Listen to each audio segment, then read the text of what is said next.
ஜெபம் செய்வோம். நேற்றும் இன்றும் என்றும் மாறாத எங்கள் அன்பின் பரலோக பிதாவே, இந்த பரிசுத்த ஓய்வு நாளின் காலை வேளைக்காக, காலை ஆராதனைக்காக நாங்கள் உமக்கு நன்றி சொல்கிறோம். ஆண்டவரே, திருச்சபை ஒழுங்கிலே மிக சிறப்பான நாட்களிலே ஒரு நாளாக இந்த நாளை நாங்கள் அனுசரிக்க நீர் பாராட்டியிருக்கிற மாபெரும் கிருபைக்காக நன்றி சொல்கிறோம். பெந்தேகோஸ்தே திருநாள் என்கிற திருச்சபை மலர்ந்திட்ட இந்த சிறப்பான நாளுக்காக நன்றி சொல்கிறோம். ஆண்டவரே, இந்த நாளுக்குரிய அனுபவத்தை நாங்கள் எங்களுடைய வாழ்விலை பெற்றுக்கொள்ள அருள்தாரும். அதற்கு இந்த ஆராதனை எங்களுக்கு உதவியாக இருக்க நீர் கிருபை செய்ய வேண்டுமா நாங்கள் மன்றாடுகிறோம். இவ்வாராதனையில் இணைந்திருக்கிற இறைமக்களுக்காக வேண்டிக் கொள்கிறோம்.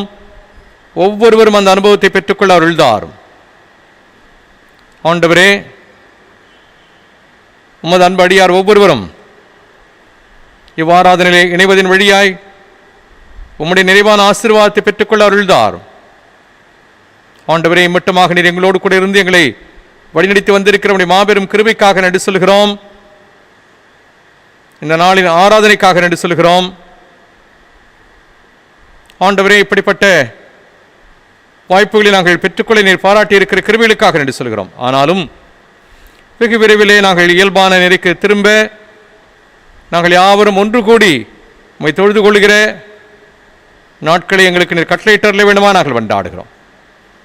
எங்களையும் இந்த ஆராதனையுடைய பரிசுத்த கரங்களிலே தருகிறோம். பொறுப்பேற்றுக் கொள்ளும் வழி நடத்தும். மீட்பர் இயேசுவின் மூலமாக ஜெபத்தை ஏறெடுக்கிறோம் பரலோக பிதாவே, ஆமேன். நம்முடைய ஆராதனைக்கு துவக்கமாக கிறிஸ்து சபை பாமாலைகளிலே 22வது பாமாலை பாடுவோம். பாமாலை எண் 22, தூய தூய தூயா.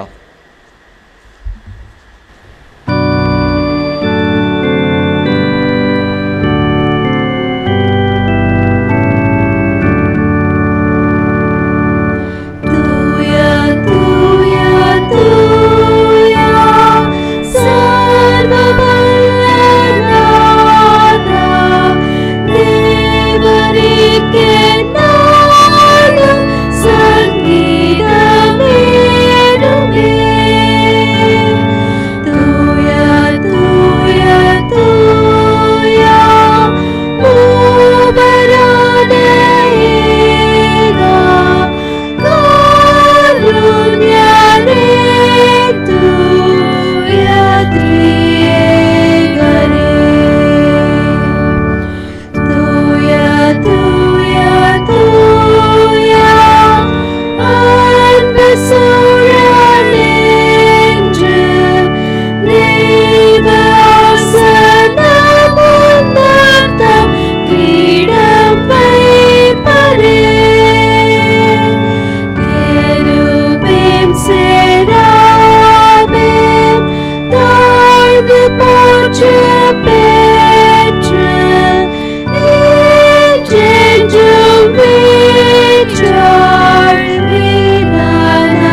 காலை மாலை ஆராதனை முறைமைகள். இரண்டாம் ஆராதனை முறையை பின்பற்றுவோம். நாம் கடவுளை தொழுவோம். கடவுள் ஆவியாயிருக்கிறார். அவரை தொழுது கொள்கிறவர்கள் ஆவியோடும் உண்மையோடும் அவரை தொழுது கொள்ள வேண்டும். நம்முடைய பிதாவாகிய கடவுளாலும் கர்த்தராகிய இயேசு கிறிஸ்துவினாலும் உங்களுக்கு கிருபையும் சமாதானமும் உண்டாவதாக. இது கர்த்தர் உண்டு பண்ணின நாள். இதிலே களி கூர்ந்து மகிழ கடவோம். நமக்கு அருளப்பட்ட பரிசுத்த ஆவியினால் கடவுளின் அன்பு நமது இருதயங்களில் ஊற்றப்பட்டிருக்கிறது. ஆண்டவரே, எங்கள் உதடுகளை திறந்தருளும், அப்பொழுது எங்கள் வாயுடைய புகழை அறிவிக்கும். பிதாவுக்கும் குமாரனுக்கும் பரிசுத்த ஆவிக்கும் மகிமை உண்டாவதாக. ஆதியிலும் இப்பொழுதும் எப்பொழுதுமான சதா காலங்களிலும் மகிமை உண்டாவதாக. எங்கள் தந்தையாம் கடவுளே, உமது வல்லமையாலும் ஞானத்தாலும் எல்லாவற்றையும் படைத்து உமது குமாரனை ரட்சிகராக தருபடி உலகத்தில் அன்பு கூர்ந்தீரை போற்றுகிறோம். குமாரனாம் கடவுளே, பாவத்தை தவிர்த்து எல்லாவற்றையும் எங்கள் போல் மனிதனாகி எங்கள் பாவங்களுக்காக ஒப்புக் கொடுக்கப்பட்டு எங்கள் நீதிக்காக உயிர் திரும்பியவரையுமே போற்றுகிறோம். பரிசுத்த ஆவியானவராகிய கடவுளை எல்லா உண்மைக்குள்ள எங்களை வழிநடத்தி கடவுளின் அன்பை எங்கள் நெஞ்சில் படுகிறவரையுமே போற்றுகிறோம். பிதா, குமாரன், பரிசுத்த ஆவியாகிய கடவுளே, உமக்கு எக்காலமும் எல்லா புகழும் மகிமையும் உண்டாவதாக. பாவ அறிக்கை. நமக்கு பாவமில்லை என்போமானால் நம்மை நாமே வஞ்சிக்கிறவாவோம். நமக்குள் உண்மை இல்லை. நமது பாவங்களை அறிக்கையிட்டால் பாவங்களை நமக்கு மன்னித்து எவ்வித அநீதியும் நீங்க நம்மை சுத்திகரிப்பதற்கு அவர் நம்பத்தக்க ஒரு நீதியும் உள்ளவர். நான் எழுந்து என் தவப்படத்திற்கு போய், தகப்பனே, பரத்துக்கு விரோதமாக பார்வையிலும் பாவம் செய்தேன், இனியுடைய மகன் என்று சொல்லப்படுவதற்கு நான் பாத்திரனல்லன். உடைய கூலிக்கால் ஒருவனாக என்னை வைத்துக் கொள்ள வென்பேன். கடவுள் ராஜ்யம் சமீபத்திருக்கிறது. மனம் திரும்பி சுவிசேஷத்தில் நம்பிக்கை வையுங்கள். நமது பலவீனங்களுக்காக பரிதவிக்க முடியாத பிரதான ஆசாரியர் நமக்கு இராமல் எல்லா விதத்திலுமே போல் சோதிக்கப்பட்டும் பாவம் இல்லாத பிரதான ஆசாரியரே நமக்கு இருக்கிறார். நாம் யாவரும் ஜெப நிலையில் அமைதியாக நம்மை நாமே சோதித்து அறிவோமாக. சர்வ வல்லமையுள்ள கடவுளிடத்திலே நாம் நமது பாவங்களை மனத்தாழ்மையோடு அறிக்கையிடுவோம். உதவியாக முதலாம் பாவரிக்கை ஜெபத்தை யாவரும் சேர்ந்து சொல்லுவோம். சர்வ வல்லமையும் மிகுந்திருக்கமுள்ள பிதாவே, தப்பிப்போன ஆடுகளைப் போல நாங்கள் வழிகளை விட்டு வழுவி அழிந்து போனோம். எங்கள் இருதயத்தின் யோசனைகளுக்கு விருப்பங்களுக்கு மிகவும் இணங்கி நடந்தோம். முது பரிசுத்த கற்பனைக்கு விரோதமாக குற்றம் செய்தோம். செய்யத்தக்கவரை செய்யாமல் செய்யத்தக்காதவர்களை செய்து வந்தோம். எங்களுக்கு சுகமே இல்லை. ஆனாலும் ஆண்டவரே, தேவரீர் எங்கள் ஆண்டவராகிய இயேசு கிறிஸ்துவின் மூலமாய் மனிதருக்கு அருளி செய்த வாக்குத்தத்தத்தின்படியே நிர்மாக்கியமுள்ள குற்றவாளிகளாகி எங்களுக்கு இறங்கும். தப்பிதங்களை அறிக்கைகள் மேல் பொறுமையாயிரும். பாவத்தின் துக்கப்படுகளை சீர்படுத்தும். மிகவும் இரக்கமுள்ள பிதாவே, உடைய பரிசுத்த நாமத்தை மகிமையுண்டாகும்படி நாங்கள் இனி தேவ பக்தியும் நீதியும் தெளிந்த புத்தியுடன் நடந்து வர இயேசு கிறிஸ்துவின் தங்களுக்கு கிருபை செய்தருளும். ஆமீன்.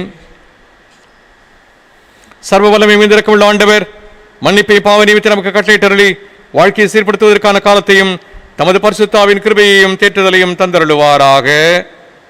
ஆமீன். ஆண்டவரை துதியுங்கள். ஆண்டவர் நாமம் துதிக்கப்படுவதாக. தொடர்ந்து இந்த நாளின் தியானத்திற்குரிய திருமறை பகுதியை படிக்க கேட்போம். நம்ம கொடுக்கப்பட்ட வேதபாகம் திருத்தூதர் பணிகள் 2ஆம் அதிகாரம் வசனம் 1 தொடங்கி 13 முடிய. திருத்தூதர் பணிகள் 2ஆம் அதிகாரம் வசனம் 1 தொடங்கி 13 முடிய. பெந்தைகோஸ்தே என்னும் நாள் வந்தபோது அவர்கள் எல்லோரும் ஒரே இடத்தில் கூடியிருந்தார்கள். திடீரென்று கொடும் காற்று வீசும் போன்று ஓர் இரைச்சல் வானத்திலிருந்து உண்டாகி அவர்கள் அமர்ந்திருந்த வீடு முழுவதும் ஒலித்தது. மேலும் நெருப்பு போன்ற பிளவுற்ற நாவுகள் ஒவ்வொருவர் மேலும் வந்து அமர்ந்ததை அவர்கள் கண்டார்கள். அவர்கள் அனைவரும் தூய ஆவியால் ஆட்கொள்ளப்பட்டனர். தூய ஆவியின் தூண்டுதலால் அவர்கள் ஒவ்வொருவரும் வெவ்வேறான மொழிகளிலே பேசத் தொடங்கினார்கள். அப்பொழுது வானத்தினில் கீழுள்ள அனைத்து நாடுகளிலுமிருந்து வந்திருந்த இறை பற்றுள்ள யூத மக்கள் எருசலேமிலே தங்கியிருந்தனர். அந்த ஒலியை கேட்டு கூடிய திரளான மக்களும் ஒவ்வொருவரும் தாம் சொந்த மொழிகளில் அவர்கள் பேச கேட்டு குழப்பமடைந்தனர். எல்லோரும் மலைத்து போய், இதோ பேசுகின்ற இவர்கள் அனைவரும் கலிலேயர் அல்லவா? அவ்வாறு இருக்க நம்முடைய தாய்மொழிகளில் இவர்கள் பேசுவதை நாம் ஒவ்வொருவரும் கேட்பதெப்படி என வியந்தனர். பார்த்தரும் மேதியரும் எலாமியரும் மெசபோத்தமியா, யூதேயா, கப்பத்தோக்கியா, போந்து ஆகிய ஆசிய நாடுகளில் வாழ்கின்றவர்களும், பிரிகியா, பம்பிலியா, எகிப்து, சிரேன் நகரை அடுத்த லிபியாவின் பகுதிகளில் வாழும் மக்களும், ரோமேரிலிருந்து வந்து தங்கியிருந்தவர்களும், யூதரும், யூதம் தழுவியோரும், கிரேக்கரும், அரேபியரும் ஆகிய நாம் நம் மொழிகளிலே கடவுளின் மாபெரும் செயல்கள் இவர்கள் பேச கேட்கிறோமே என்றார்கள். எல்லோரும் அழைத்து போய் இதன் பொருள் என்னவென்று ஒருவர் கேட்டவாறு மனம் குழம்பி நின்றனர். இவர்கள் இனிய மதுவை நிரம்ப குடித்துள்ளனர் என்று மற்றவர்கள் கிண்டல் செய்தனர் என்றார் என்பது. கிறிஸ்து தாமே இந்த வசனங்களை ஆசீர்வதிப்பதாக. கிறிஸ்துவுக்கே ஸ்தோத்திரம் உண்டாவதாக. இந்த வண்ணமாக கண்களை மூடி தலைகளை தாழ்த்தி ஜெபிப்போம். எங்கள் அன்பின் பரலோக பிதாவே, உம்முடைய திருவார்த்தைகளை தியானிக்கும்படியாக நாங்கள் இணைந்திருக்கிற பொழுது எங்களுடைய செவிகளையும் உள்ளங்களையும் திறந்தருளும். உம்முடைய வார்த்தைகள் சத்தியம், உம்முடைய வார்த்தைகள் உயிருள்ளவை. உம்முடைய வார்த்தைகளை எங்களுடைய வாழ்க்கைக்கு நாங்கள் பிரயோஜனப்படுத்திக் கொள்ள அருள்தார். மீட்பர் இயேசுவின் மூலமாக ஜெபத்தை எடுக்கிறோம் பரலோக பிதாவே, ஆமீன். கிறிஸ்துவுக்கு அன்பான திருச்சபையார் யாவருக்கும் பெந்தேகோஸ்தே திருநாளின் வாழ்த்துக்களை தெரிவித்துக் கொள்வதிலே மகிழ்ச்சி அடைகிறேன்.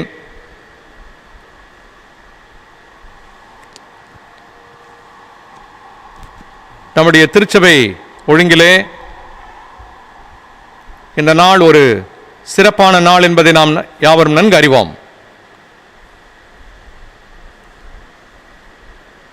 திருச்சபை மலர்ந்த திருநாள். தூய ஆவியானவரை பெற்றுக்கொண்டது நிமித்தமாய் ஆற்றல் பெற்று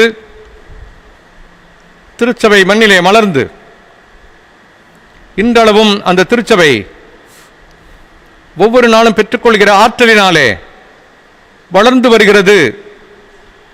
வளருவதோடு மட்டுமல்ல, அந்த ஆற்றல் நம்மை புதுப்பித்துக் கொண்டிருக்கிறது என்பதையும் நாம் உணர்கிறோம். எனவேதான் இந்த நாளிலே திருச்சபை இந்த சிந்தனைக்குள்ளாக நம்மை தியானிக்க அழைக்கிறது. வாரும் தூய ஆவியாரே, எம்மை புதுப்பியும். Come Holy Spirit, renew us. ஆண்டவர் இயேசு கிறிஸ்துவின் மரணம் ஆண்டவர் இயேசு கிறிஸ்துவுடைய சீடருடைய வாழ்விலே ஒரு பெரிய அதிர்ச்சியை ஏற்படுத்தியது. எல்லாமே முடிந்துவிட்டது என்கிற நிலைக்கு அவர்கள் தள்ளப்பட்டார்கள். ஆண்டவர் இயேசு கிறிஸ்துவின் உயிர்த்தெழல் சீடர்களுடைய உள்ளங்களிலே ஒரு நம்பிக்கையை ஏற்படுத்தியது. ஆனாலும் சிலுவை மரண அச்சம் சீடர்களை விட்டு அகலவில்லை. உயிர்த்த ஆண்டவர் இயேசு மீண்டும் மீண்டும் அவர்களை சந்தித்து அவர்களை திடப்படுத்தி அவர்களை ஒன்று சேர்த்து ஆண்டவர் விண்ணுக்கு ஏறினார். ஆண்டவரின் உயிர்த்தெழுக்கு பிறகு 50ஆம் நாள் பெந்தேகோஸ்தே என்னும் நாளில் தூய ஆவியானவர் தந்தரிடப்பட்டு அவர் வந்து இறங்கி திருச்சபையை மண்ணிலே பிறக்கச் செய்தார். இதுதான் நிகழ்வு. எனவே திருச்சபை எந்த சூழலிலே பிறந்தது என்பதை நம்மால் மிக தெளிவாக இங்கே காண முடிகிறது. மரணம் உயிர்ப்பாக மாறிய பிறகு, புது வாழ்வு பிறந்த பிறகு, பயம் நீங்கி தைரியம் பிறந்த பிறகு, சிலுவைக்கு பிறகு புதிய நம்பிக்கை மலர்ந்த பிறகு திருச்சபையும் பிறந்தது. எனவே திருச்சபைக்கு மிக ஆழமான அடித்தளம் இருக்கிறது. மரணம் உயிர்ப்பாக மாறிய பிறகு புது வாழ்வு பிறந்தது. பயம் நீங்கி தைரியம் பிறந்தபொழுது, அதாவது சிலுவைக்கு பிறகு மலர்ந்த புதிய நம்பிக்கையிலே திருச்சபையும் பிறந்தது. யூத சமய வாழ்க்கையிலே பல பண்டிகைகள் இடம்பெற்றிருந்தன. சிறிதும் பெரியதுமாக 10 பண்டிகைகளை அவர்கள் ஆசரித்து மகிழ்ந்து வந்தார்கள். இவற்றிலே மிக முக்கியமானதும் எல்லா திசைகளிலிருந்தும் மக்கள் கூடி வந்து ஆசரிப்பது பாஸ்கா பண்டிகை. இதற்கு அடுத்த முக்கிய பண்டிகை பெந்தேகோஸ்தே பண்டிகை ஆகும். பெந்தேகோஸ்தே என்பதற்கு 50ஆம் நாள் என்று பொருள். பாஸ்கா பண்டிகையிலிருந்து 50ஆம் நாள் இந்த பண்டிகை நடைபெற்றது.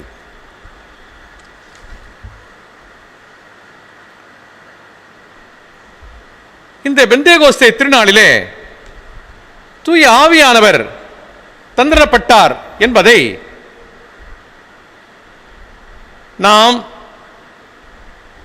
அனுபவ ரீதியாக உணர்கிறோம். தூய ஆவியாரோடு நம்முடைய வாழ்வின் தொடர்பு என்ன? திருமறையை சார்ந்து நாம் அதை மீண்டுமாக ஒரு முறை நினைப்பூட்டிக் கொள்ளலாம். நம்முடைய வாழ்வோடு தொடர்பு, தூய ஆவியானவரின் தொடர்பு என்ன என்பதை நாம் ஒரு சில வசனங்களின் ஊடே நினைவுபடுத்திக் கொள்ளலாம். குறிப்பாக எண்ணிக்கை புத்தகம் 11ஆம் அத்தியாயம் 25ஆம் வாக்கியம் முதல் நான் படிக்கிறேன். எண்ணாகமம் 11:25 முதல். பின்னர் ஆண்டவர் மேகத்தில் இறங்கி வந்து அவரோடு பேசினார். அவரில் இருந்த ஆவியில் கொஞ்சம் எடுத்து 70 மூப்பருக்கு அளித்தார். ஆவி அவர்கள் மேல் இறங்கவே அவர்கள் இறைவாக்கு உரைத்தனர். அதன் பின்னர் அவர்கள் அப்படி செய்யவில்லை. 2 மனிதர் பாளையத்திலே தங்கிவிட்டனர். ஒருவன் பெயர் எல்தாது, மற்றவன் பெயர் மேதாது. அவர்கள் மீதும் ஆவி இறங்கியது. பதிவு செய்யப்பட்டவர்களில் இவர்களும் உண்டு. ஆனால் அவர்கள் கூடாரத்திற்கு சென்றிருக்கவில்லை. ஆகவே அவர்கள் பாளையத்திலே இறைவாக்கு உரைத்தனர். ஒரு இளைஞன் ஓடி வந்து மோசேயிடம், எல்தாதும் மேதாதும் பாளையத்தில் இறைவாக்கு உரைக்கின்றனர் என்று சொன்னான்.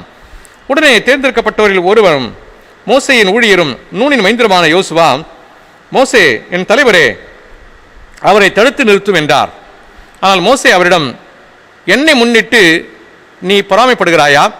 ஆண்டவரின் மக்கள் அனைவருமே இறைவாக்கினர் ஆகும்படி ஆண்டவர் அவளுக்கு தம் ஆவியை அளிப்பது எத்துணை சிறப்பு என்றார்.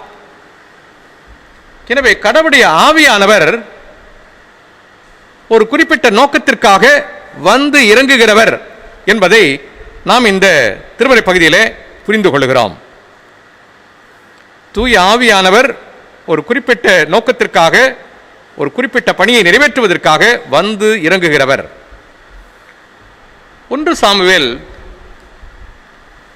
10ஆம் அத்தியாயம் 6ஆம் வாக்கியத்திலே படிக்கிறோம். பிறகு ஆண்டவரின் ஆவி உன்மேல் வலிமையோடு வரும், நீயும் அவர்களோடு பரவசமடைந்து பேசுவாய், நீயும் வேறு மனிதனாய் மாற்றப்படுவாய்.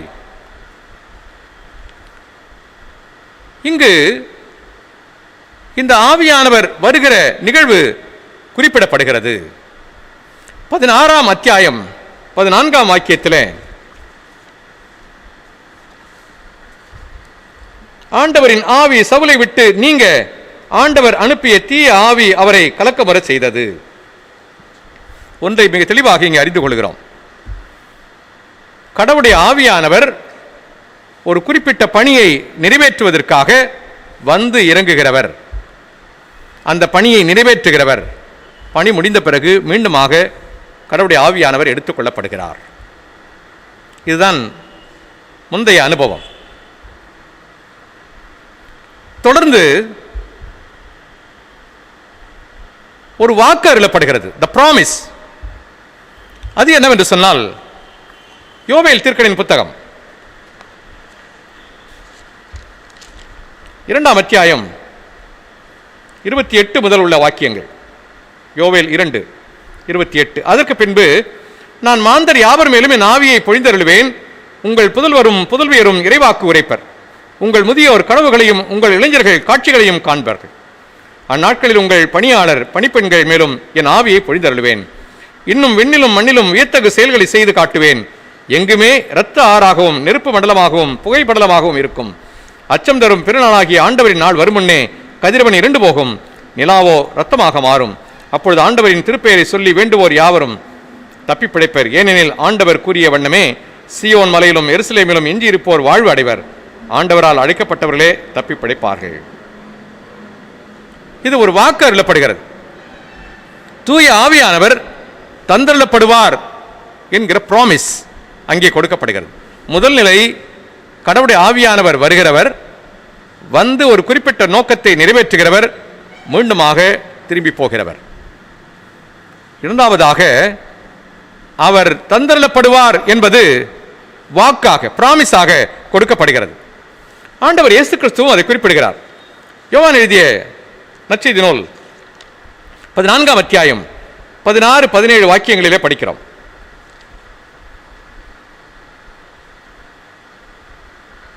உங்களோடு என்றும் இருக்கும்படி மற்றொரு துணையாளரை உங்களுக்கு தருமாறு நான் தந்தையிடம் கேட்பேன். தந்தை அவரை உங்களுக்கு அருளுவார்.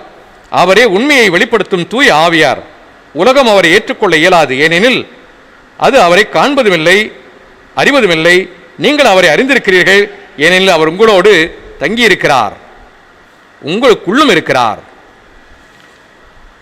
ஆண்டவர் மறுபடியும் இங்கே சொல்லுகிறார். யோவேல் தீர்க்கன் சொல்லுவது மட்டுமல்ல, ஆண்டவர் இங்கே சொல்லுகிறார், தூய ஆவியானவர் உங்களுக்குள்ளே வந்து இருக்கும்படி தந்தரப்படுவார் என்கிற பிராமிஸ். அதற்கு பிறகு இன்றைய நிகழ்வு, த டே ஆஃப் பெண்டகாஸ்ட். திருத்தூதர் பணிகள் 2ஆம் அத்தியாயம் 1 முதல் 4 வரை உள்ள வசனங்களில் நாம் படிக்கிறோம். அவர்கள் அனைவரும் தூய ஆவியால் ஆட்கொள்ளப்பட்டார்கள். சொன்னது நிறைவேறியது. தூய ஆவியானவர் நிரந்தரமாக வந்து தங்கும்படியாக அருளப்பட்டிருக்கிறார். எனவே ஒரு அருமையான வரலாற்றை நம்மால் இங்கே காணப்படுகிறது. கடவுளுடைய ஆவியானவர் வருகிறவரும், ஒரு குறிப்பிட்ட பணியை செய்கிறவரும், மீண்டுமாக திரும்பி போகிறவருமாக இருக்கிறார். அதற்கு பிறகு தூய ஆவியானவர் தந்தரப்படுவார் என்று யோவேல் தீர்க்கனாலும் ஆண்டவர் இயேசு கிறிஸ்துவினாலும் வாக்காக முன்னுரைக்கப்படுகிறது. ஆண்டவர் முன்னேற்புக்கு பிறகு இங்கு தூய ஆவியானவர் சொல்லப்பட்டபடியே அருளப்படுகிறார். அனைவருக்குள்ளும் தூய ஆவியானவர் வந்து தங்கும்படி அருளப்பட்டிருக்கிறார். எனவே இந்த தூய ஆவியானவருக்கும் நமக்கும் இடையே இருக்கிற உறவு இன்னது என்பதை நம்மால் மிக தெளிவாக உணர்ந்து கொள்ள முடிகிறது. இந்த ஆழமான அடித்தளத்தின் மேலே நாம் நம்முடைய தொடர் சிந்தனைகளை தியானிக்கலாம். பெந்தேகோஸ்தே நாளிலே தூய ஆவியார் அருளப்பட்ட நிகழ்ச்சியிலே மிக முக்கிய குறிப்பு, அவர்கள் பேசத் தொடங்கினார்கள். ஆண்டவர் இயேசு கிறிஸ்துவின் மரணத்திற்கும் இந்த நிகழ்வுக்கும் இடைப்பட்ட காலத்திலே ஆண்டவரை குறித்து யாரிடமும் இவர்கள் எடுத்து கூறவில்லை. இப்பொழுது அவர்கள் பேசத் தொடங்கினார்கள். மௌனமாக இருந்தவர்கள் இப்பொழுது பேசத் தொடங்கினார்கள். இது ஒரு புதிய அனுபவம். தூய ஆவியார் வருகிற பொழுது இப்படிப்பட்ட அனுபவங்கள் சாத்தியம். இது புதிதல்ல. இப்படிப்பட்ட மாற்றங்கள் ஏற்படுவது புதியதல்ல. அதற்கும் திருமறையிலே நம்மால் சான்றுகளை காண முடியும். முதலாவதாக இந்த உலகத்தின் படைப்பு, இரண்டாவதாக கடவுளால் தெரிந்து கொள்ளப்பட்ட மக்கள் இனத்தின் புதிய வாழ்வு. எகிப்தின் அடிமைத்தன வீட்டிலிருந்து இஸ்ரேல் மக்கள் பெற்றுக்கொள்கிற புது வாழ்வு.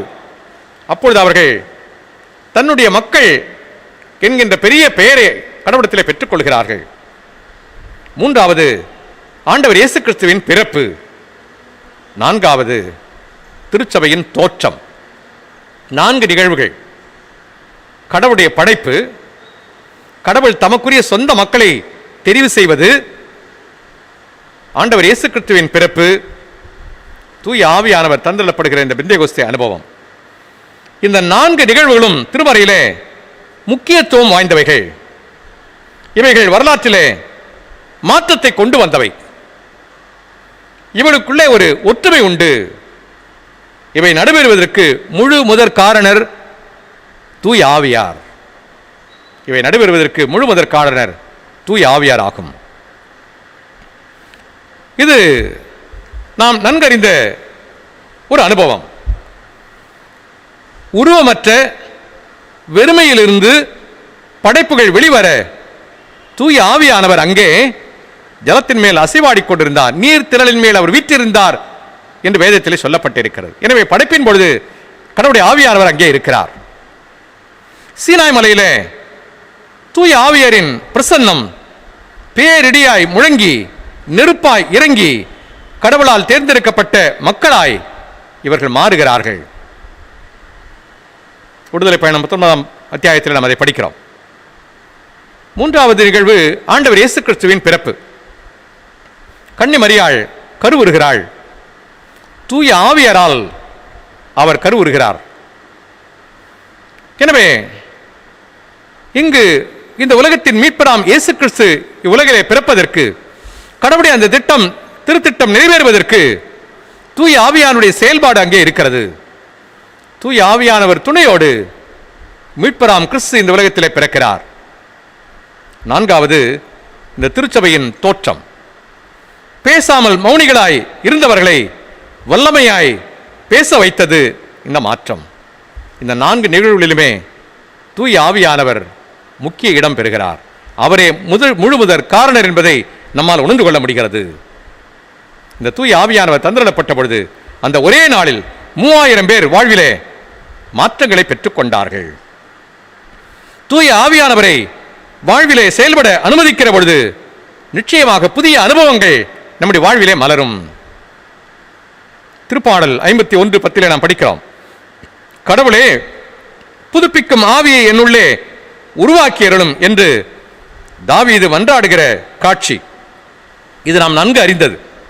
கடவுளே புதுப்பிக்கும் ஆவியை உள்ளே உருவாக்கியருளும் என்று தாவீதினுடைய மன்றாட்டு. தூய ஆவியரை வாழ்விலே செயல்பட அனுமதிக்கிற பொழுது சாவு வீழ்ந்து வாழ்வு உருவாகிறது. பழையவை போய் புதியவை மலர்கிறது.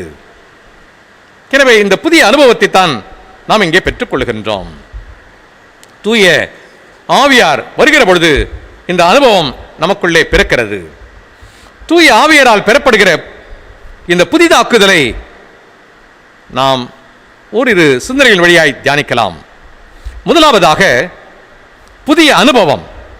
புதிய அனுபவம்.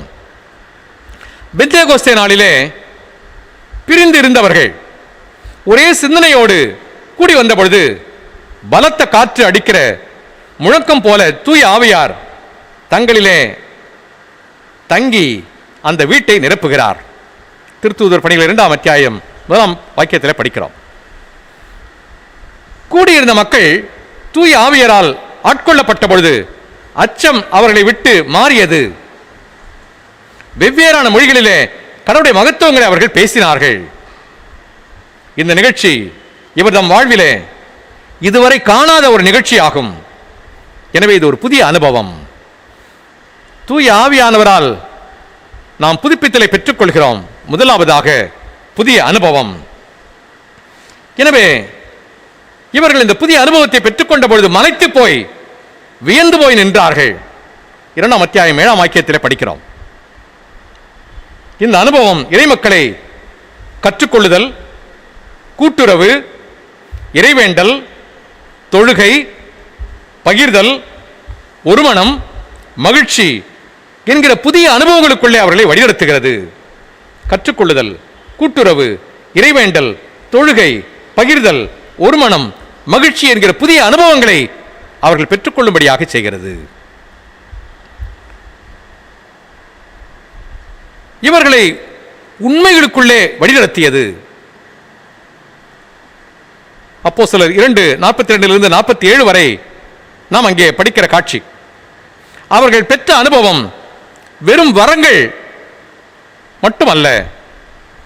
அதாவது அந்நிய பாஷையிலே பேசுகிறதோடு நின்று விடாமல் உண்மை கிறிஸ்தவ பண்புகளிலே தங்களுடைய வாழ்வை கட்டி எழுப்புவதற்கு அவர்கள் அங்கே முயன்றார்கள். காரணம், தூய ஆவியானவர் தந்திரப்பட்டது.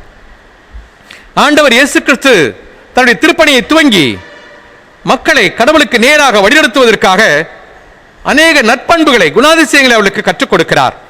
எவற்றையெல்லாம் தங்களுடைய வாழ்விலே இவர்கள் பெற்றிருக்க வேண்டும் என்று ஆண்டவர் கற்றுக் கொடுத்தாரோ அதெல்லாம் இப்பொழுது துவக்க கால திருச்சபையிலே நிறைவேறுகிறதாக நம்மால் காண முடிகிறது. இது அன்றோடு முடிந்து விடுகிற ஒரு அனுபவம் அல்ல. வாரும் தூய ஆவியானவரே எங்களை புதுப்பித்தருளும் என்று சொல்கிற பொழுது இந்த புதிய அனுபவம் துவக்க கால திருச்சபைக்கு உரியது மட்டுமல்ல, இன்றும் தூய ஆவியானவர் என்றவுடன் அந்நிய பாஷை என்கிற குறுகிய சிந்தையோடு மட்டும் நாம் நின்று விடாமல் நம்மை புதிய அனுபவத்திற்குள்ளே வழிநடத்தி செல்லுகிற அந்த அனுபவத்தை நாம் பெற்றுக்கொள்ள அழைக்கப்படுகிறோம். புதிய மாற்றங்களை பெற்றுக்கொள்கிற அனுபவங்களாக நாம் இதை புரிந்து கொள்ள வேண்டும். இன்றைக்கும் நாம் ஜெபிக்கிறோம் என்று சொன்னால், திருமறையை விளங்கிக் கொள்கிறோம் என்று சொன்னால், அதற்கு அடிப்படையான காரணம் தூய ஆவியார். இந்த புதிய அனுபவத்தை தூய ஆவியானவர் தந்திரப்பட்டதினாலே நாம் பெற்றுக்கொண்டிருக்கிறோம். எனவே புதிய அனுபவம். இரண்டாவதாக புதிய ஆற்றல்.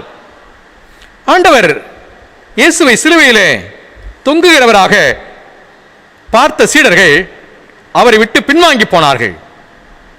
ஆண்டவர் இயேசு கிறிஸ்து அடக்கம் பண்ணப்பட்டதை கண்ட சீடர்கள் மீண்டுமாக மீன் பிடிக்கிற பணிக்கு சென்று விட்டார்கள். யோவான் 21 அத்தியாயத்திலே நாம் பார்க்கிறோம். எனவே சிலுவையிலே ஆண்டவர் தொங்குகிற அந்த காட்சி இவர்களை பின்வாங்க செய்தது. ஆண்டவர் அடக்கம் செய்யப்பட்ட பொழுது பேதுரு அதற்கு உதாரணம்.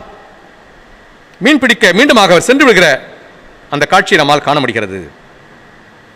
மார்க் 14 அத்தியாயம் 31 வாக்கியத்தில் படிக்கிறோம், நான் உம்மோடு கூட இறப்பதானாலும் உம்மை மறுதலிக்க மாட்டேன் என்று வீரமாக பேசிய பேதுரு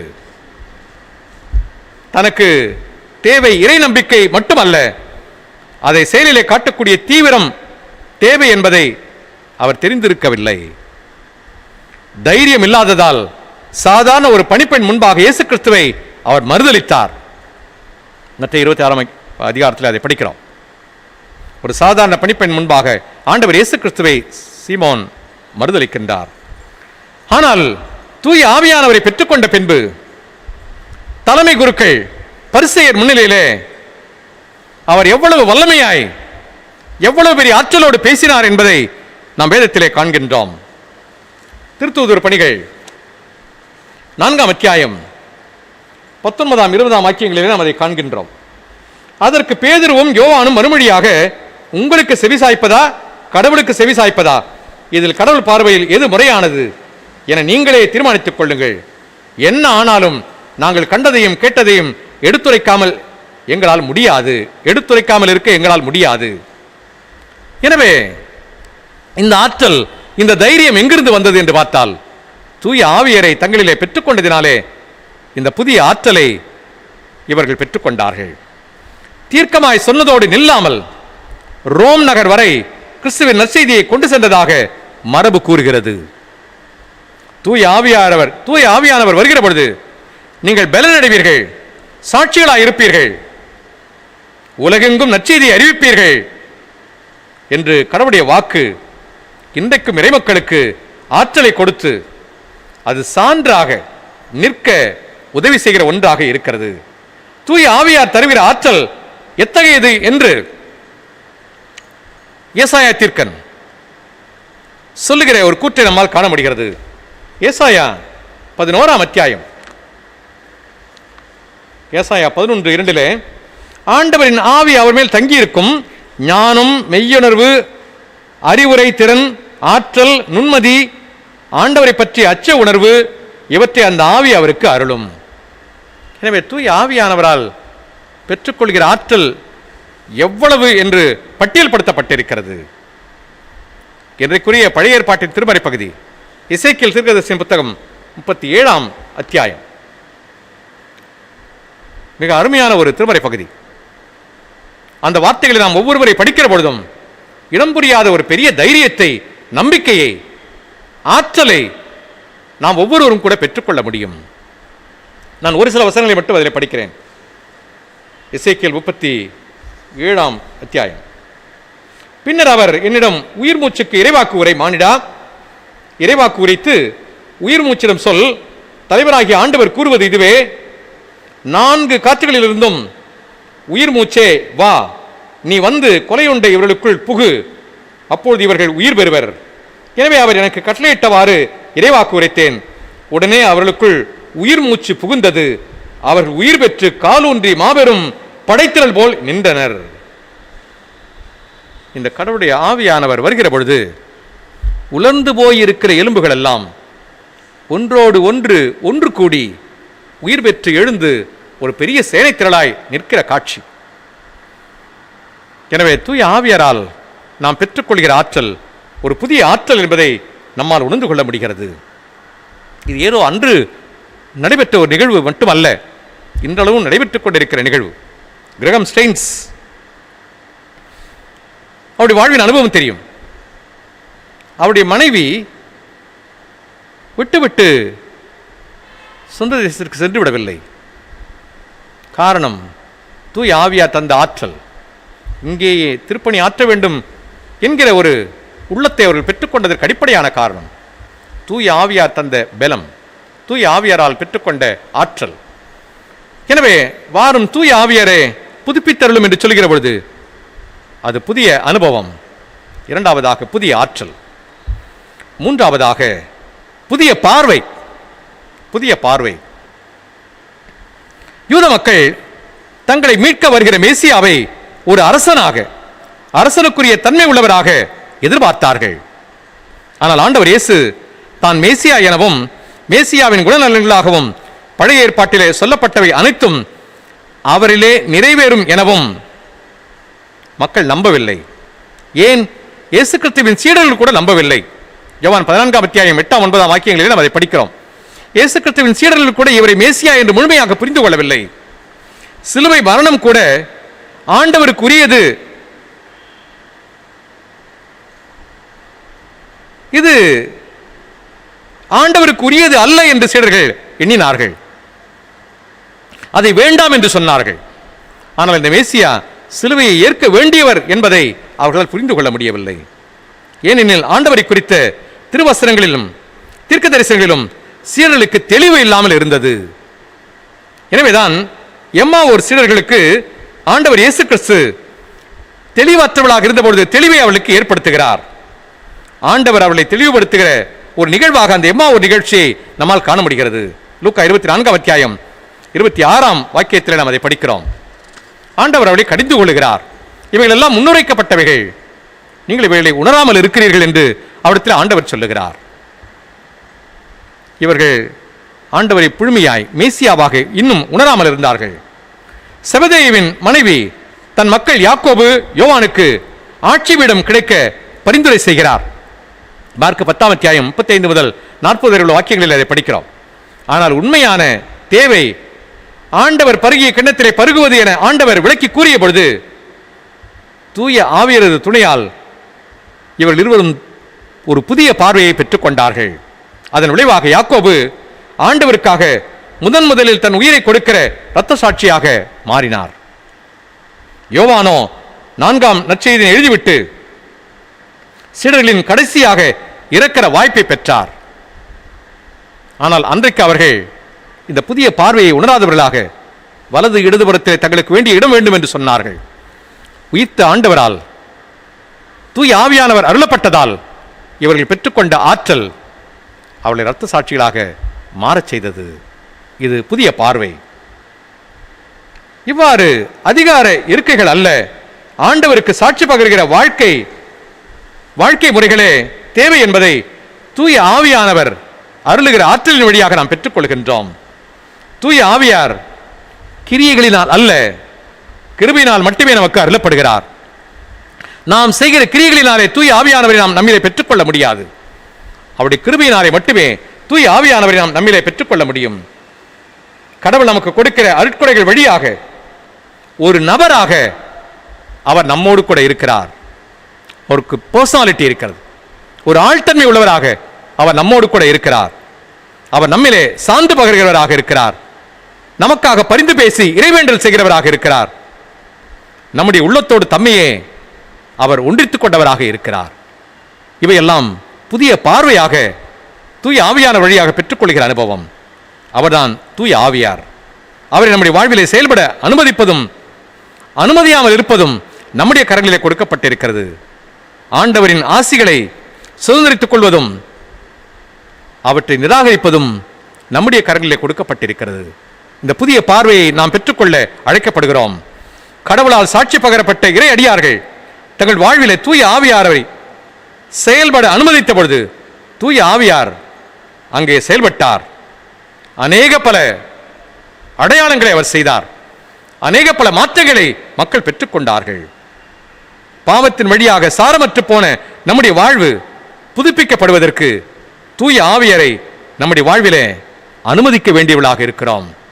வாரும் தூய ஆவியரே எங்களை புதுப்பித்தருளும் என்று சொல்லுகிற பொழுது அது புதிய அனுபவம், புதிய ஆற்றல், புதிய பார்வை. எனவே இந்த பெந்தகோஸ்தே திருநாளிலே உங்கள் அனைவரையும் நான் வாழ்த்துகிறேன். இந்த தூய ஆவியரால் நாம் புதுப்பிக்கப்படுவோம், புதிய அனுபவத்தை பெற்றுக்கொள்வோம், புதிய ஆற்றலை பெற்றுக்கொள்வோம், புதிய பார்வையை நாம் பெற்றுக்கொள்வோம். தொடர்ந்து ஆண்டவருக்காக வாழ்கிற அனுபவத்தை நம்முடைய வாழ்வின் அனுபவமாக நாம் மாற்றிக்கொள்வோம். கடவுள் தாமே திருவசனங்களை நமக்கென்று ஆசீர்வதிப்பாராக. ஆமேன்.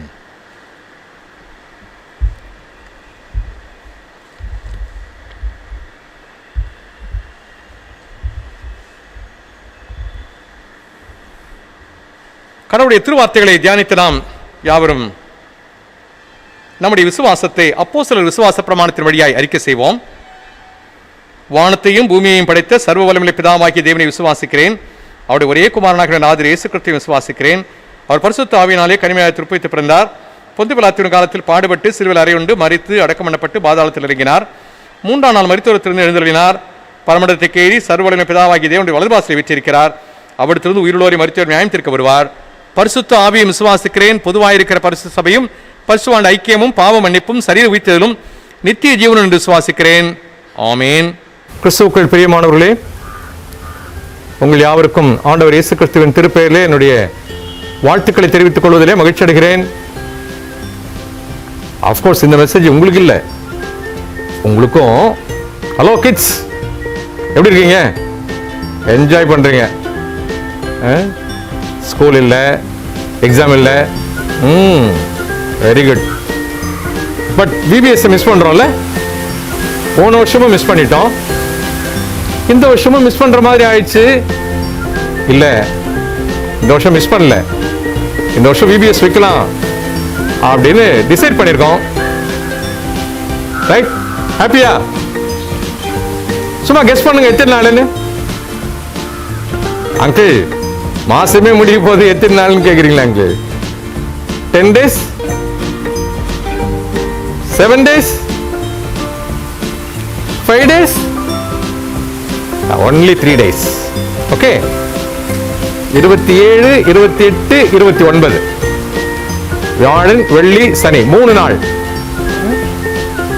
இந்த வருஷம் நமக்கு பேராயத்தின் மூலமாக கொடுக்கப்பட்டிருக்கிற தலைப்பு எனக்கு பிறன் யார். இந்த எனக்கு பிறன் யார் என்கிற சிந்தனையோடு 3 நாளுக்கு நமக்கு பாடங்கள் ஒழுங்கு செய்யப்பட்டிருக்கிறது. அதை குறித்த எல்லா அறிவிப்புகளும் உங்களுக்கு இந்த நாளின் ஆராதனையிலேயே உங்களுக்கு சொல்லப்படும். அருமையான பெற்றோரே, ஓய்வு நாள் பள்ளிக்கு வருகிற பிள்ளைகள் மட்டுமல்ல, அனைத்து பிள்ளைகளும் இதில் பங்கேற்கலாம். எனவே உங்களுக்கு அதிலே தொலைபேசி எண்கள் கொடுக்கப்பட்டிருக்கும். எந்தெந்த வயது உடையவருக்கு எந்தெந்த ஆசிரியையை தொடர்பு கொள்ள வேண்டும் என்கிற ஒழுங்கு செய்யப்பட்டிருக்கிறது. எனவே அந்த வயதுடையோர் அந்தந்த ஆசிரியர்களை நீங்கள் தொடர்பு கொண்டு அவர்கள் சொல்லுகிற அந்த கால வரையறைக்குள்ளாக நீங்கள் இணைந்து கொண்டு இந்த ஆண்டின் விடுமுறை வேதாகம பள்ளியை விபிஎஸ் சொல்லாம, எல்பிஎஸ் சொல்லாம, lockdown Bible school. Okay, right. எனியோ நாம 3 நாள் இந்த பைபிள் ஸ்கூல்ல பயன்பெற போகிறோம். பெற்றோர் தயவு செய்து உங்களுடைய பிள்ளைகள் அனைவரையும் இதிலே பங்கேற்று பயனடைய செய்ய நான் உங்களை அன்போடு கூட கேட்டுக்கொள்கிறேன். இந்த எல்லா ஒழுங்குகளையும் செய்கிற ஓய்வு நாள் பள்ளியின் ஆசிரியர் பெருமக்கள், பொறுப்பாளருக்கு என்னுடைய நன்றிகளை நான் தெரிவித்துக் கொள்கின்றேன். 3 நாள் இந்த நிகழ்விலே நாம் பங்கு பெறுவோம். கடவுள் உங்கள் ஒவ்வொருவரையும் ஆசீர்வதிப்பாராக. தேங்க்யூ. பிபிஎஸ் டேட்ஸ் ஞாபகம் இருக்குல்ல? மறக்கலையே? 27, 28, 29 மே மாதம் 27, 28, 29 வியாழன், வெள்ளி, சனி. செம்பொருள் ஞாபகம் இருக்குல்ல? எனக்கு பிறன் யார். ஓகே, எல்லாரையும் நான் பார்க்கிறேன். இந்த வருஷம் VBS no no no no, LBS lockdown Bible school. Okay, எதுவா இருந்தாலும் நமக்கு ஆண்டுடைய வார்த்தை சொல்லப்படுது. பாடல்கள் கற்றுக் கொடுக்க போறாங்க, செய்திகளை உள்ள வாங்கிக்க போறோம். மிஸ் பண்ணிடாதீங்க. பாய்.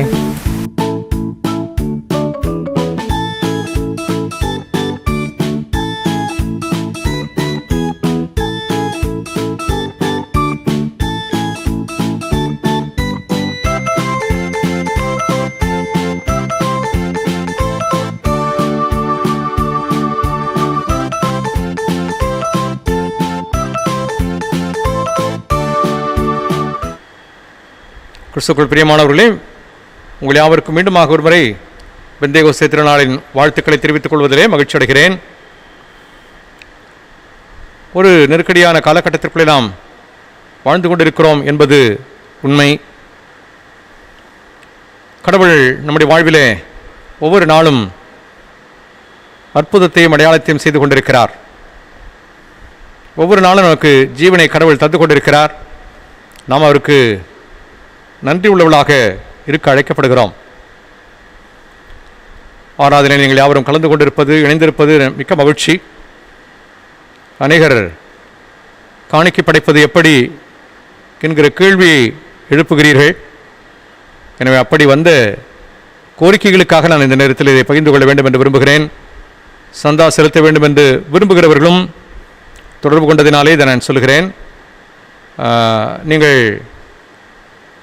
நம்முடைய குருசேகரத்தின் பொருளர் திரு எடிசன் அவருடைய எண்ணிலே தொடர்பு கொண்டு, அல்லது நம்முடைய ஆலய பணியாளர் பீட்டருடைய எண்ணிலே தொடர்பு கொண்டு நீங்கள் ஆலயத்திற்கு வந்து உங்களுடைய சந்தா காணிக்கை வரிகளை படைக்கலாம்.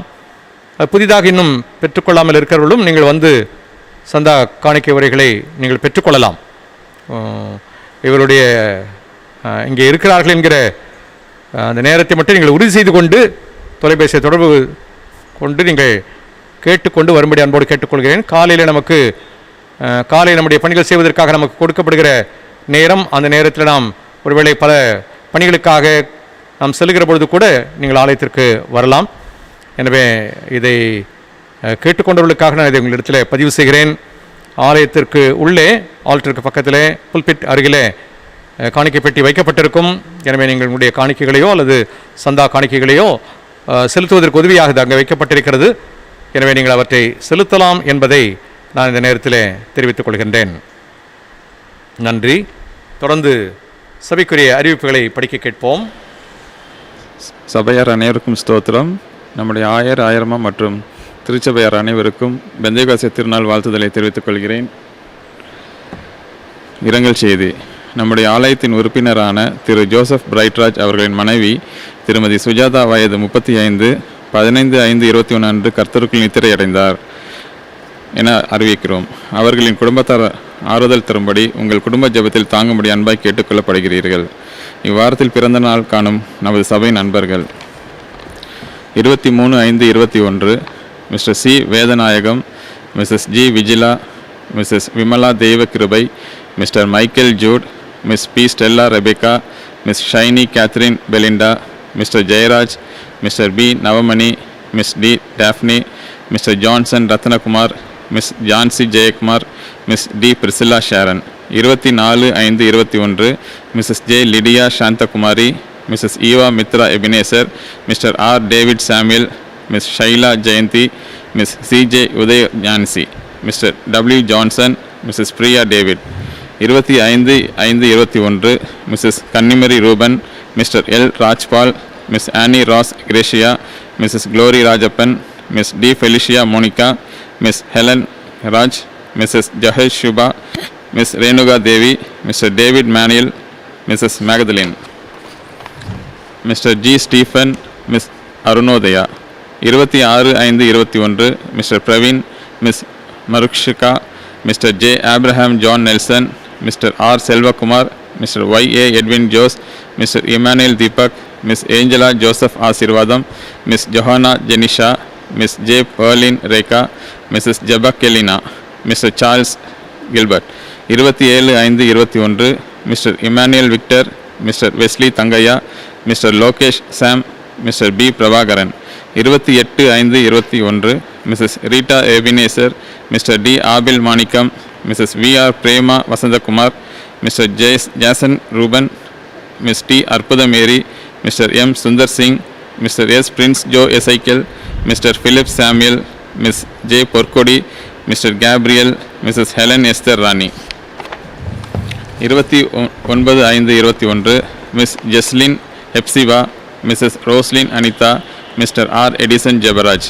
இவ்வாரத்தின் திருமண நாளை கொண்டாடும் நமது சபையின் தம்பதிகள்: 23/5/21 mister C Samraj, missus Grace Samraj, mister S Augustine, missus Ann Vimala Irene, Mr. E. Andrews, Mrs. Lourdes Mary, Mr. W. Johnson, Mrs. P. Philomena, Mr. John Samuel, Mrs. Caroline Samuel, Mr. George Matthew, Mrs. Lydia Matthew, Mr. Blessington, Mrs. Juliet. 24/5/21 Mr. G.J. Kanagaraj, Mrs. Kanagamani Rajan, Mr. V.D. Kirubagaran, Mrs. Selina Karan, Mr. A. Thompson, Mrs. Teresa, Mr. Gabriel D. Prasad, Mrs. Selina Gabriel. 25/5/21 Mr. David Emmanuel, Mrs. Ramola Manuel, Mr. L. Premkumar, Mrs. Sheila, Mr. Sol Vilangu, Mrs. Tangathai, Mr. S. Dhanaraj, Mrs. Magadalene Dhanaraj. 26/5/21 Mr. S. Jayasingh Manoharan, Mrs. C. Shanta Jayasingh, Mr. G. Kalai Selvan, Mrs. K. Beminal Bakyam, Mr. J. Samuel Manoj Kumar, Mrs. Sujata Pondrani, Mr. S. Satyadas, Mrs. A. Charlotte Satyadas. 27/5/21 Mr. John Sundar, Mrs. Karina Sindhia, Mr. P. Paul Arvindaraja, Mrs. A. Alvi Emerald, Mr. N. Moses Devasudan, Mrs. Janet Benita. 28/5/21 Mr. S. Osborne Selvin, Mrs. O. Sheila, Mr. E. Raj Vasant Kumar, Mrs. Anishia Mary, Mr. D. Bhakyanathan, Mrs. B. Cynthia Esther. 29/5/21 Mr. Jesudas Graham, Mrs. Anna Grace Maria Christina, Mr. S. Selvin Franklin, Mrs. Esther Inbarani, Mr. Binu Kumar, Mrs. Helen Satya. நன்றி. இந்த வாரத்திலே தம்முடைய பிறந்த நாட்களையும் திருமண நாட்களையும் காண்கின்ற நம்முடைய திருச்சபையின் அங்கத்தினர்களுக்காக நாம் ஜெபிப்போம். எல்லா நல்ல ஆசீர்வாதங்களுக்கும் காரணராக இருக்கிறீர்கள் அன்பின் பரலோக பிதாவே. எங்களுடைய திருச்சபை குடும்ப ஐக்கியத்திலே இந்த வாரத்தில் தங்களுடைய பிறந்த நாட்களையும் திருமண நாட்களையும் காண்கின்ற படியாருக்காக நாங்கள் உமக்கு நன்றி சொல்கிறோம். அவருடைய தனிப்பட்ட வாழ்க்கையிலையும் குடும்ப வாழ்க்கையிலையும் மட்டுமாக அடி வந்திருக்கிற சுக பல ஜீவன் வாழ்வின் நன்மைகள் ஆசீர்வாதங்களுக்காக நன்றி சொல்கிறோம். அடியார்கள் பிரவேசிக்கிற புதிய ஆண்டுகள் அவர்களுக்கு ஆசீர்வதிக்கப்பட்ட ஆண்டுகளாக அமைய அருள்தார். புதிய கிருபைகளாலும் நன்மைகளாலும் ஆசீர்வாதங்களினாலும் மகிழ்ச்சி சந்தோஷ சமாதானத்தினால் முடிசூட்டி காத்துக்கொள்ள வேண்டுமாய் மீட்பர் இயேசுவின் மூலமாக ஜெபத்தை எடுக்கிறோம் பரலோக பிதாவே. ஆமென். ஆராதனைக்கு நிறைவாக கிறிஸ்தவ கீர்த்தனைகளிலே 172வது கீர்த்தனை பாடுவோம். கீர்த்தனை 172 பாதம் ஒன்றே வேண்டும்.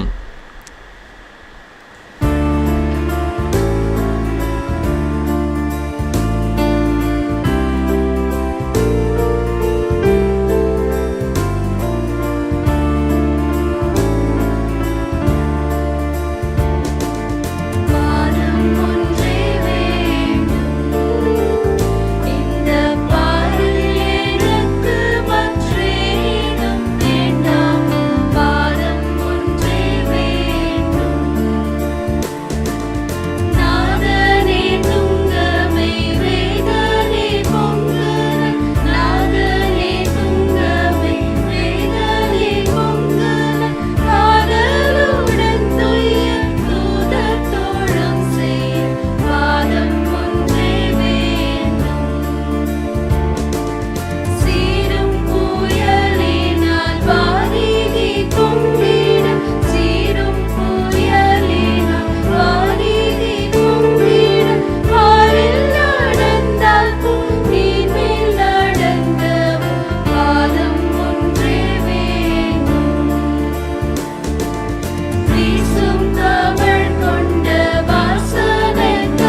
ஜெபிப்போம். கர்த்தாவே எங்களுக்கு இறங்கும், கிறிஸ்துவே எங்களுக்கு இறங்கும், கர்த்தாவே எங்களுக்கு இறங்கும். பரமண்டலங்களில் இருக்கிற எங்கள் பிதாவே, உம்முடைய நாமம் பரிசுத்தப்படுவதாக, உம்முடைய ராஜ்யம் வருவதாக, உம்முடைய சித்தம் பரமண்டலத்தில் செய்யப்படுகிறது போல பூமியிலேயும் செய்யப்படுவதாக. அன்னுள்ள எங்கள் அப்பத்தை எங்களுக்கு இன்று தாரும். எங்களுக்கு விரோதமாய் குற்ற செயல்களுக்கு நாங்கள் மன்னிக்கிறது போல எங்கள் குற்றங்களை எங்களுக்கு மன்னியும். எங்களை சோதனைக்குள் பிரவேசிக்க பண்ணாமல் தீமையை நீங்கள் ரட்சித்துக் கொள்ளும். ராஜ்யமும் வல்லமையும் மகிமையும் என்னென்றைக்கும் உம்முடையவைகளே. ஆமென். எங்கள் அன்பின் பரலோக பிதாவே, நாங்கள் மீண்டுமாக ஒரு சேமை துதிக்கிறோம், தோத்தரிக்கிறோம். ஆண்டவரே, ஒவ்வொரு நாளையும் உம்முடைய மாபெரும் கிருபையினாலே நாங்கள் பெற்றுக்கொள்கிறோம். நாங்கள் அதை உணர்கிறோம். உமக்கு நன்றி சொல்லுகிறோம். உம்முடைய தயவு இல்லாமல், உம்முடைய கிருபை இல்லாமல் நாங்கள் வாழ முடியாது என்பதை உணர்ந்திருக்கிறோம். உம்முடைய பேரருளினாலே ஒவ்வொரு நாளும் நாங்கள் வழிநடத்தப்பட்டு கொண்டிருக்கிறோம். எத்தனையோ போராட்டங்கள், சோதனைகள், இவெல்லாவற்றின் ஊடேயும் நாங்கள் கடந்து வர எங்களுக்கு கிருபை பாராட்டி இருக்கிறீர். நாங்கள் உமக்கு நன்றி சொல்கிறோம். அதே நேரத்தில் சுகவீனங்களோடு, பலகீனங்களோடு, மருத்துவமனையிலேயும் இல்லங்களிலேயும் இருக்கிற ஒவ்வொருவருக்காக நாங்கள் வேண்டிக் கொள்கிறோம். ஆண்டவரே, அந்த நெருக்கடியான காலகட்டத்தில் நீர் அவர்களோடு உடன் இருக்க வேண்டுமா என்றாடுகிறோம்.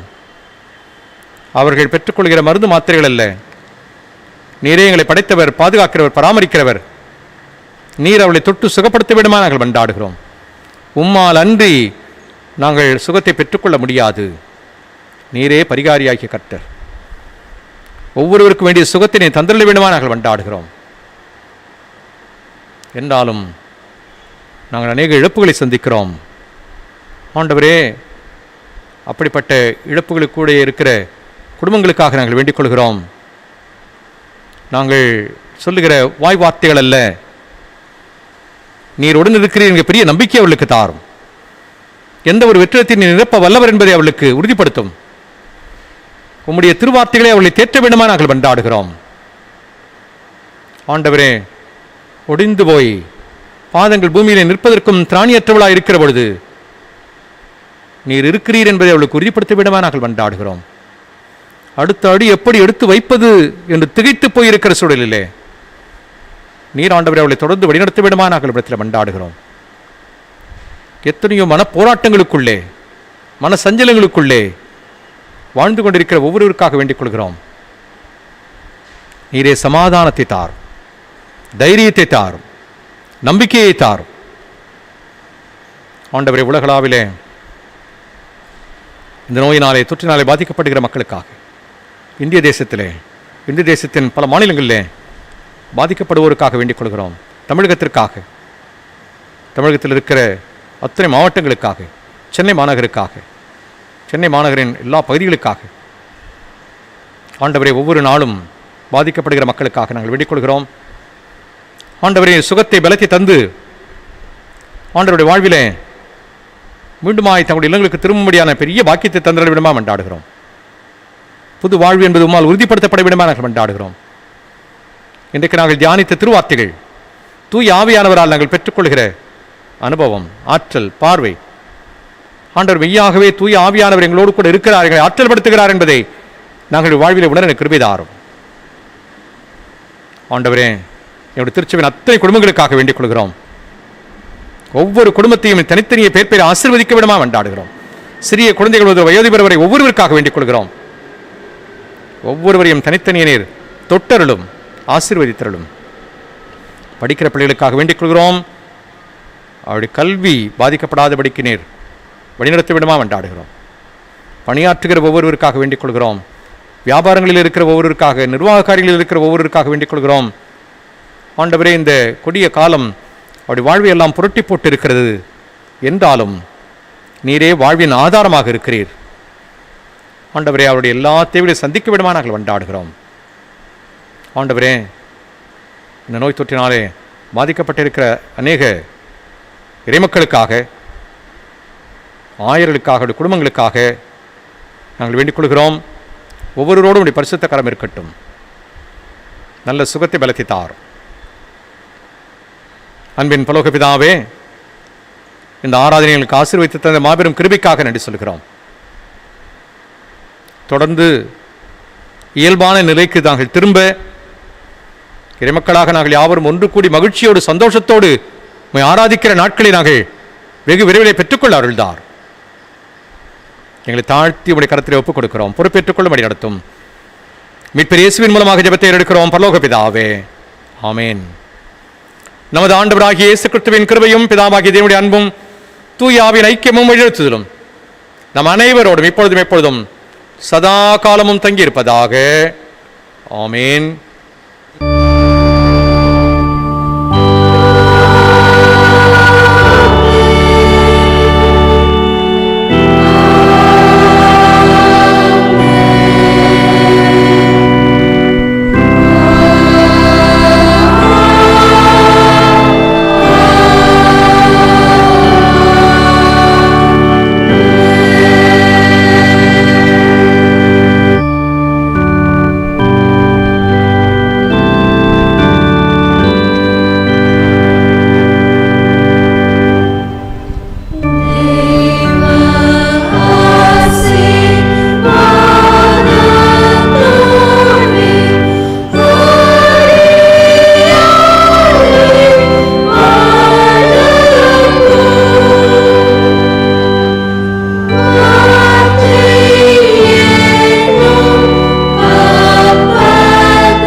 கர்த்தர் உங்களோடு இருப்பாராக, அவர் வந்து ஆவியோடு இருப்பாராக. சமாதானத்தோடு சென்று வர கடவோம். கர்த்தருடைய நாமத்தினாலே ஆமென்.